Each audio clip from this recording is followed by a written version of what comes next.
ഇതിലും simple recipe ഇനി സ്വപ്നങ്ങളിൽ മാത്രം. ഇത്ര നാളും ഏത്തപ്പഴം വാങ്ങി കഴിച്ചിട്ടും ഇതുപോലെ ഒന്ന് ട്രൈ ചെയ്തിട്ടില്ലെങ്കിൽ മോശമാണ്. ഏറെക്കുറെ എല്ലാവർക്കും അറിയാമെന്ന് കരുതുന്നു. നിറക്കൂട്ട് വ്ളോഗ്സിൻ്റെ സിമ്പിൾ റെസിപ്പി ഒന്ന് കണ്ടാലോ? അതിനായിട്ട് 2 ഏത്തപ്പഴം ചെറിയ കഷ്ണങ്ങളാക്കി അരിഞ്ഞെടുത്തിട്ടുണ്ട്. അതിനായിട്ട് ഒരു പാൻ അടുപ്പിലേക്ക് വെക്കുക. പാൻ ഒന്ന് ചൂടായി വരുമ്പോഴേക്കും കുറച്ച് നെയ്യ് വീത്തി കൊടുക്കുക. നെയ്യൊന്ന് ചൂടായി കഴിയുമ്പോഴേക്കും വട്ടത്തിനരിഞ്ഞ് വെച്ചിരിക്കുന്ന ഏത്തപ്പഴം ഓരോ പീസുകളായിട്ട് അതിലേക്ക് ഇട്ട് കൊടുക്കുക. നല്ല പഴുത്തിരിക്കുന്ന ഏത്തപ്പഴമാണ് ഇതിന് ഏറ്റവും അനുയോജ്യം.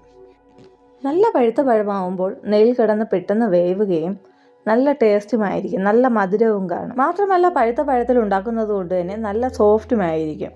ഇതുപോലെ എല്ലാ കഷ്ണങ്ങളും പാനിൻ്റെ എല്ലാ ഭാഗത്തുമായിട്ട് വെച്ചു കൊടുക്കുക. ഞാനിവിടെ 2 പഴമാണ് എടുത്തിരിക്കുന്നത്. നെയ്യിൽ ഇങ്ങനെ പഴം മൂപ്പിച്ചെടുക്കുമ്പോൾ നല്ല മണമാണ്.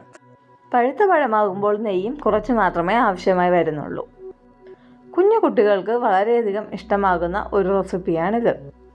6 മാസം മുതലുള്ള കുഞ്ഞു വാവകൾക്കും പഴം നെയ്യിലിങ്ങനെ മൂപ്പിച്ച് കൊടുക്കാവുന്നതാണ്. കുഞ്ഞു വാവകൾക്ക് നന്നായി വേവിച്ച് നന്നായി കരണ്ട് വെച്ച് ഉടച്ച് കൊടുക്കേണ്ടതാണ്. പഴം നെയ്യിൽ മുക്കുന്നതിൻ്റെ നല്ല വാസന വന്നു തുടങ്ങുമ്പോഴേക്കും നമുക്കത് മറിച്ചിട്ട് കൊടുക്കാവുന്നതാണ്.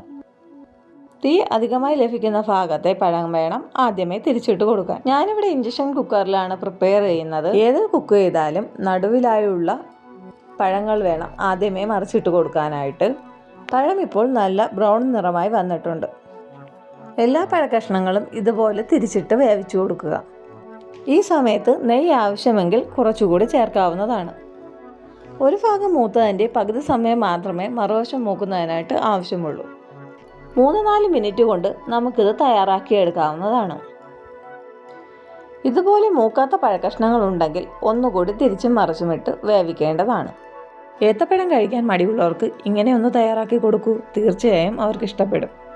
ഹെൽത്തിയും സിമ്പിളുമായിട്ടുള്ള ഈ റെസിപ്പി എന്തായാലും നിങ്ങൾ തയ്യാറാക്കി നോക്കണം കേട്ടോ.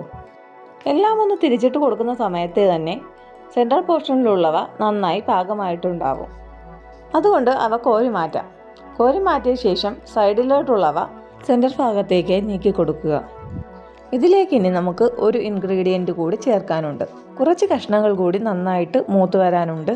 അതുകൂടി ഒന്ന് നന്നായി മൂപ്പിച്ചെടുക്കുക. അതുകൂടി നന്നായി മൂത്ത് കഴിയുമ്പോൾ നമുക്ക് കോരി മാറ്റാവുന്നതാണ്. 2 പഴം എടുത്തത് കൊണ്ട് തന്നെ ഒരു പ്രാവശ്യം കൂടി മൂപ്പിച്ചെടുക്കാനുള്ള പഴമുണ്ടായിരുന്നു. അപ്പോൾ അതുകൂടി വേവിച്ചെടുക്കുന്നുണ്ട്.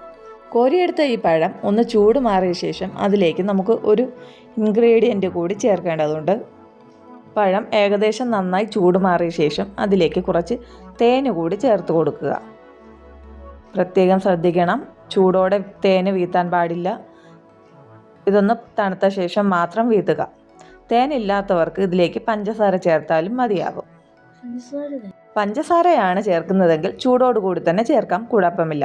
തേനായതുകൊണ്ടാണ് ചൂടോടുകൂടി ചേർക്കരുത് എന്ന് പറയുന്നത്. ഇനി ഏത്തപ്പഴം കിട്ടുമ്പോൾ ഇതുപോലൊന്ന് തയ്യാറാക്കി നോക്കൂ. വീട്ടിലുള്ള മുതിർന്നവർക്കും കുട്ടികൾക്കും ഒരുപോലെ ഇഷ്ടമാകും.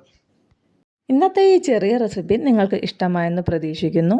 വീഡിയോ ഇഷ്ടമായാൽ ലൈക്ക് ചെയ്യുക, ചാനൽ സബ്സ്ക്രൈബ് ചെയ്യുക. ഇങ്ങനെ കഴിച്ചിട്ടുള്ളവർ നിങ്ങളുടെ അഭിപ്രായം പറയാനും മറക്കണ്ട. നിങ്ങളുടെ അഭിപ്രായങ്ങളും നിർദ്ദേശങ്ങളും കമൻറ്റ് ബോക്സിൽ ഉൾപ്പെടുത്താൻ മറക്കരുതേ കൂട്ടുകാരെ. Thank you for watching.